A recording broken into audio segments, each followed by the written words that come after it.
Hi, I'm Danielle Margaret, And I'm Kara Margaret. and we have been teaching together for 14 years. 14 years since we started.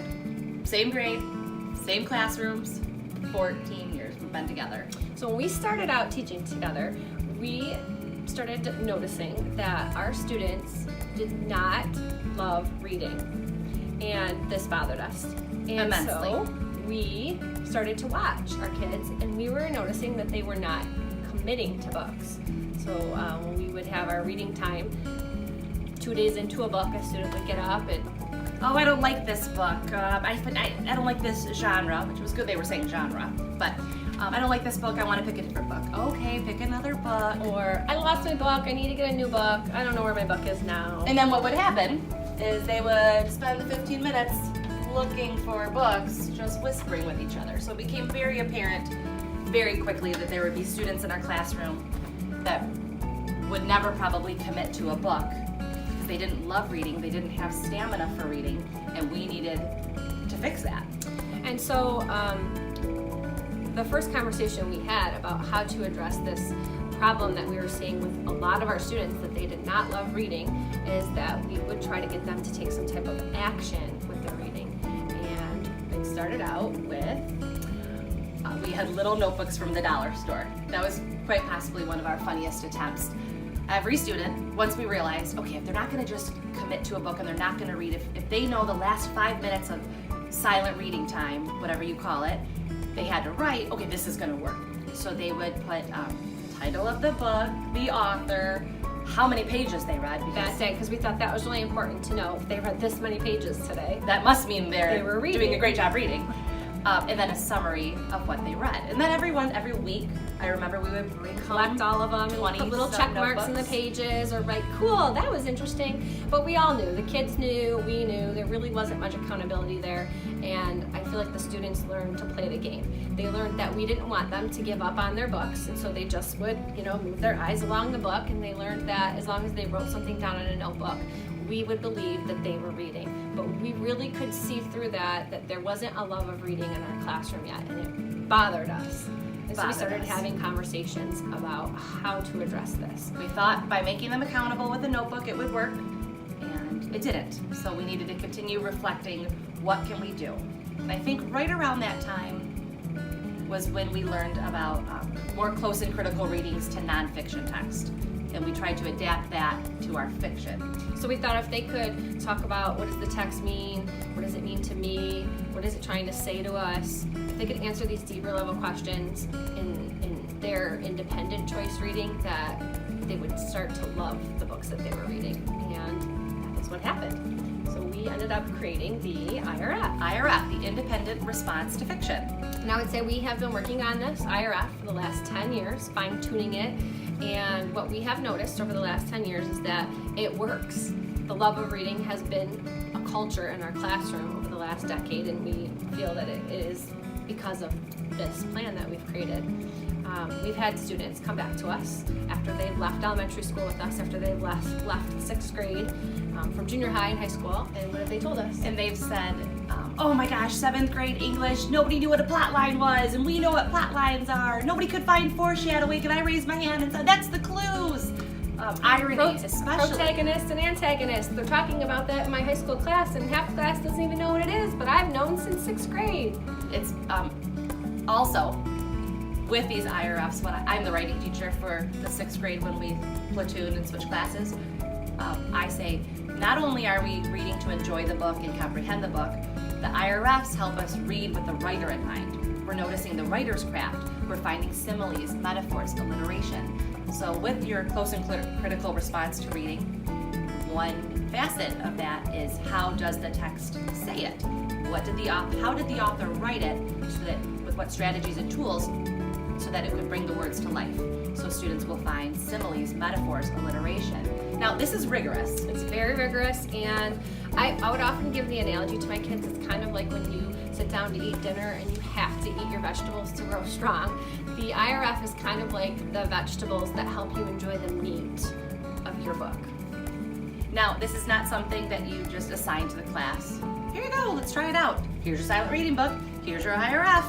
This is something that we work with the students so that they understand how to use it. We'll do a whole class novel, and we'll get to all of that. We'll have videos that you can take a look at, and of course this will all be in the teacher's guide, but you can always come back to our store and watch videos on how to plan that. But in general, we felt that this IRF, we know after years of doing this, this IRF brings a love of reading to our students. Students that have never committed to a book before, never really finished a book. Parents tell us at conferences, now I find her in the closet with a flashlight reading. Yes, we've had Oh my lots of gosh. those stories from parents over the years. So, without further ado, the IRF. But you're still wondering, what does it look like? What are we doing here? So here is the IRF. It is a 4-week commitment. Leading up to the start of the IRF, the students know that we're getting ready to begin, let's say Friday, and they're going to be coming to class Friday with their book that they're committed to. So there's a lot of talk. We write it in our agenda a few days leading up to it. Make sure you have a book, make sure you have a book. But you know, like any teacher, if you can predict it, you can prevent it. And you have students that will not have a book on Friday. Know who those students are already. I mean, just think for a second. Yep, it's that one, that one. So those kids that you know that on Friday are likely going to come to class without a book picked. Be ready for them. Have some ideas of books for them. It'd be helpful to have a classroom library, if not a whole classroom library. Perhaps, a set of 5 baskets with ideas. Some students do just love when you pick the book for them. I know that I have had students in the past who I think purposely don't pick a book just because they like that connection with me, like the fact that I've learned about them enough to know what kind of books they would enjoy, put that thought into them, and I come to them and say, hey, I think you'd like this book, and they will read it just because I picked it for them with some thought behind it. Saying, okay, our Scholastic order came in and I got some free books and I just thought of you when I saw this one. Yes, they love that. Now, of course, there are some kids in your class who don't want anything to do with that. Nothing. But you know your kids and you know who you should be mentally ready for when it comes to Friday with come to class with a book ready to go. So it's Friday.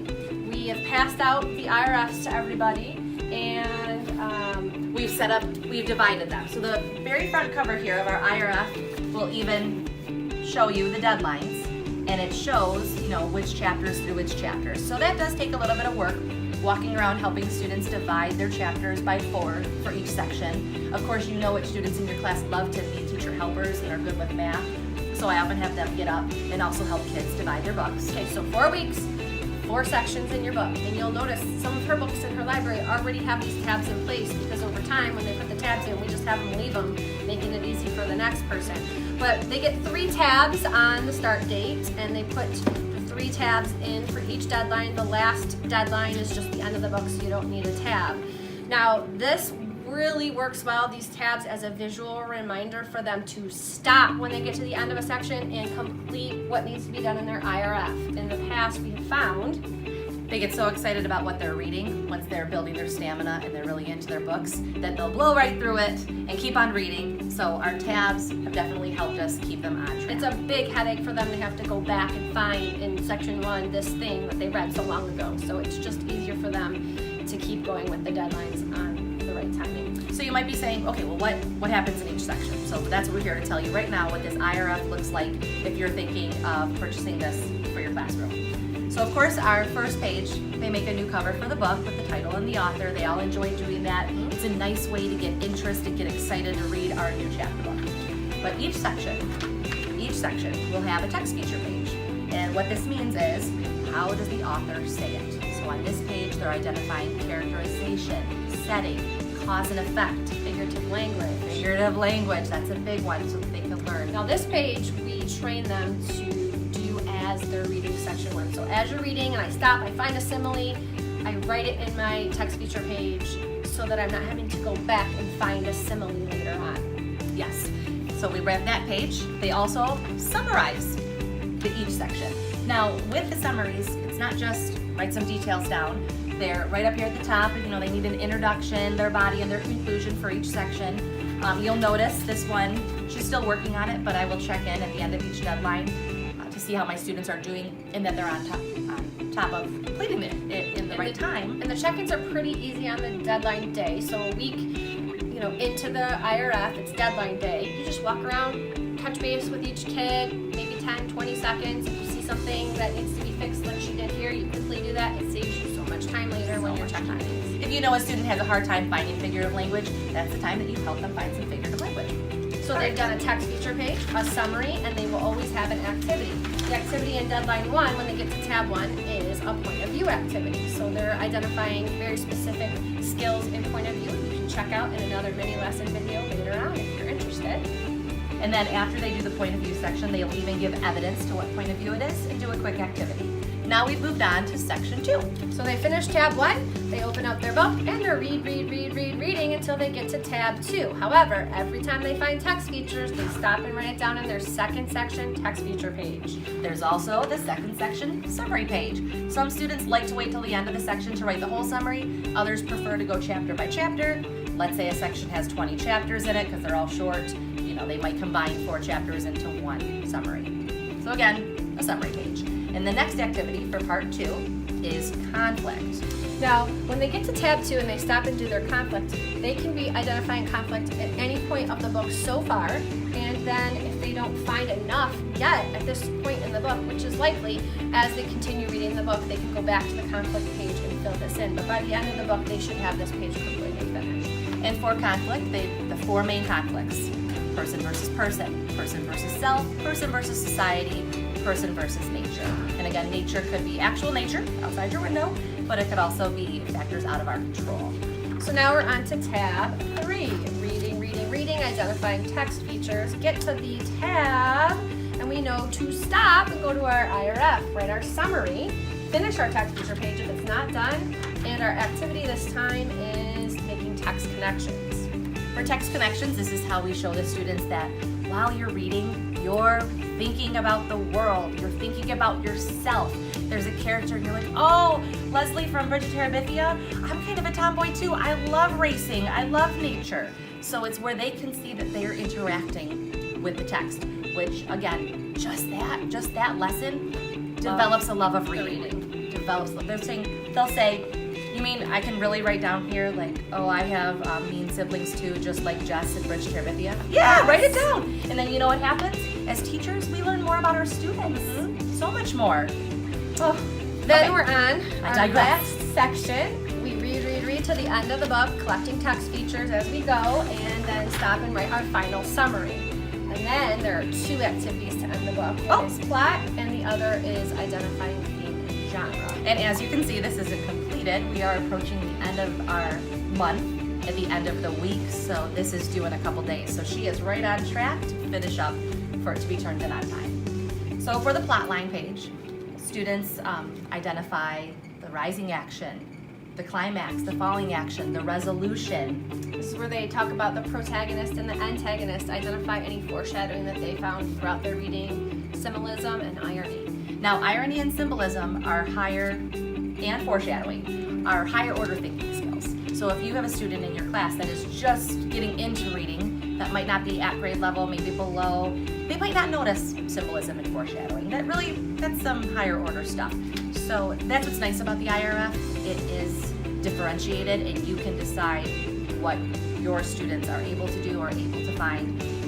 Others will complete the whole thing, some won't complete some parts, and that's okay. Okay, and the last activity page is the genre and the theme that I was discussing. So they have finished the book, now they can identify what genre it is, give you some evidence about why they think that, and they can write a really specific following 4-step answer plan for the theme. Now, if you have any questions about any of these activities, just check out our other videos that go through how to teach this, how to develop it. Several mini lesson videos right here in our store that you can check out. And keep going now. This page is super helpful for all the 1,500 questions you'll get throughout the year about, I forgot what a simile is, what is a transition word again? This reference page spells out front and back almost every single one of these terminologies that they'll need for the entire IRF. And what I like to do when they ask me a question, what's a simile again? I say, well, show me in the packet where you looked. Then they'll point to it. Okay, now let's talk about it. So usually that eliminates some questions anyway because they always know I'm going to ask them, what did you read in the packet? And then this last page is the grading page. So when you sit and go through this kind of overwhelming process of grading, which check out a mini lesson video we have on how to make that worked for you. Working smarter, not harder. Exactly. There's a whole section for you to write comments for every part of the IRF to the student. This is helpful for them for goal setting in the future. And then the students have to write a reflection, which also helps them specifically set a goal for their next book at IRF. And there you have it, our IRF in a nutshell.